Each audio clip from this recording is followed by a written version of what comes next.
able to take the ball out of his hands to make someone else score or make a play. We just don't do that on a consistent basis.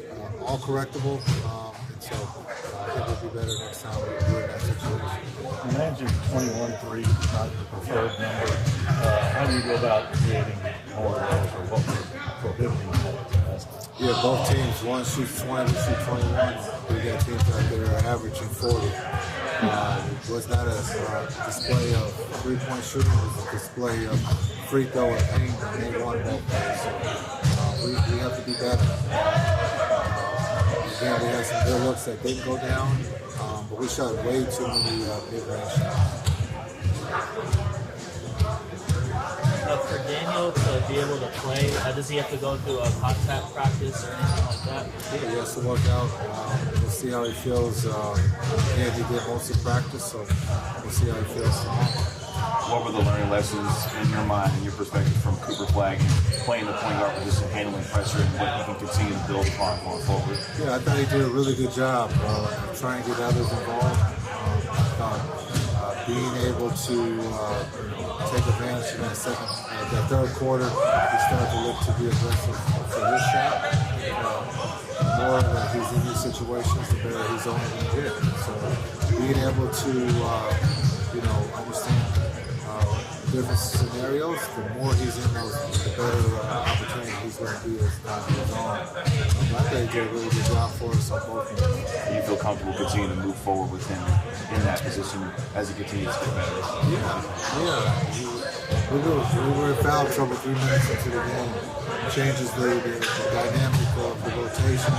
So we got to look at game 2. If we can stay out of foul trouble, give that group a little bit more time on the floor. I think the group is only going to be better.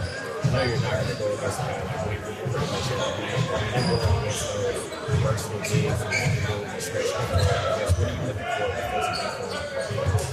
Yeah, it's a team defense. It's not one-on-one, and so you got to be able to help each other. Our talk wasn't at a high level.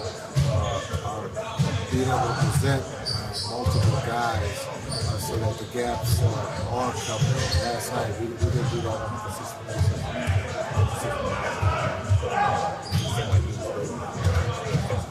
Yeah, I thought San Antonio was physical, but they were consistently physical. We had spurts of being physical, so we have to be better at that if we want to be successful. I thought, again, in that the first half, I thought we were fine until the last 2 minutes of the second quarter. But the physicality, we have to be better. What are some keys going into a matchup against Washington? Well, I think I understand Washington has a couple vets over there that can put the ball in the basket. Middleton and CJ, they can score. They did that in Milwaukee. So being able to, again, protect the paint, take them off the three-point line. And then offensively, we got to get a flow. We fouled too much last night. So we got to get a flow defensively and offensively and make plays for Washington. Is not the Washington of old. They're a team that could put up a lot of points. How does the team look to get Klay Thompson more involved in the Washington game? I think when you look at Klay, he took a lot of mid-range shots. So I think we can do a better job of getting him better shot quality. But we got to screen. When you look at being able to screen for Klay, that's how you get him better looks. So we just don't screen last night. Thank you, guys. Thanks. Thank you, Coach. Thank you. All right, guys. That'll be a wrap for.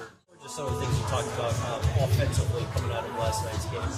I think, first off, I think we kept in perspective as a team that it was the first game. Obviously, we're absolutely not okay with the result. It's unacceptable for us as a team, but we also have that perspective in mind. And so for us, I think just watching the film, being able to have better movement, being able to just play to the next action a little bit more. I just think we got a little stagnant. And again, it's a whole new offense, and it's the first game of the season. And so we kept that in perspective, but with the mindset of knowing that last night was unacceptable. Jason talked after the game about getting the ball moving more. Did you guys talk at all last night or today just about like where the shots come from? There was a lot of mid-range shots and 21 threes. You guys talked about that at all? Yeah, we did, for sure. We want to generate more threes as a team. I think league-wide, the NBA is trending towards higher volume three-point shooting teams, in the 40s and the 50s per game.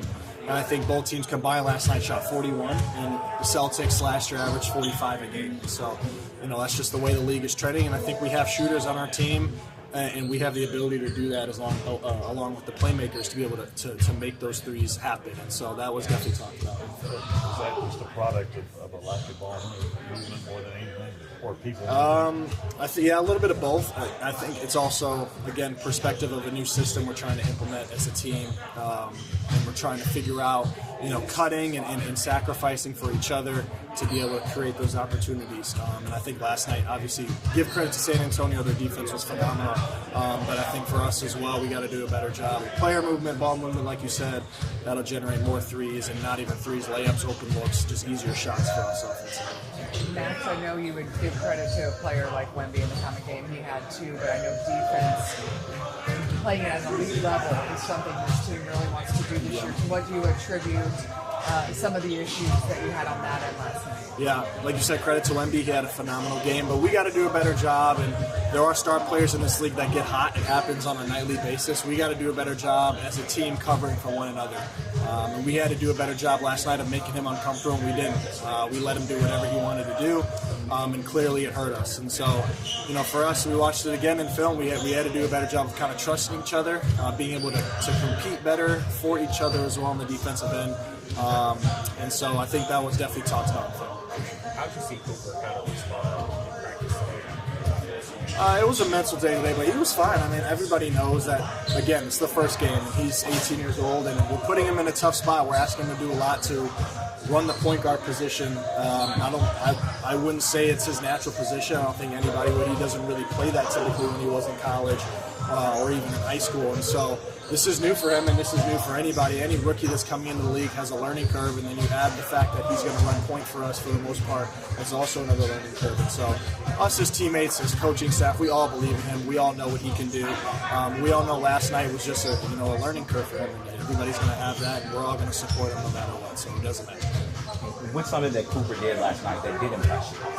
I think his bounce back. I think he had a double-double in his first game is still phenomenal. He had 11 or 10 rebounds, and I think he was still active. Even though his shot wasn't falling, he was still impacting the game. And so I think as an 18-year-old rookie, it's easy to get up and down with shot making and points and whatnot, but I think he did a good job of still impacting the game in other ways. Speaking of point guards, can you talk a little bit off the game, but more on to your relationship with D'Lo, and just what it's been like to have him here, somebody that you go back with quite a ways, and what it's like to work through this season with him? Oh no, it's great. It's a good comfort level for me to be able to have someone that I'm familiar with, someone that I know I have good chemistry with as well. We talk a lot all the time about what we see on the floor, and I think we do a good job just kind of making each other better.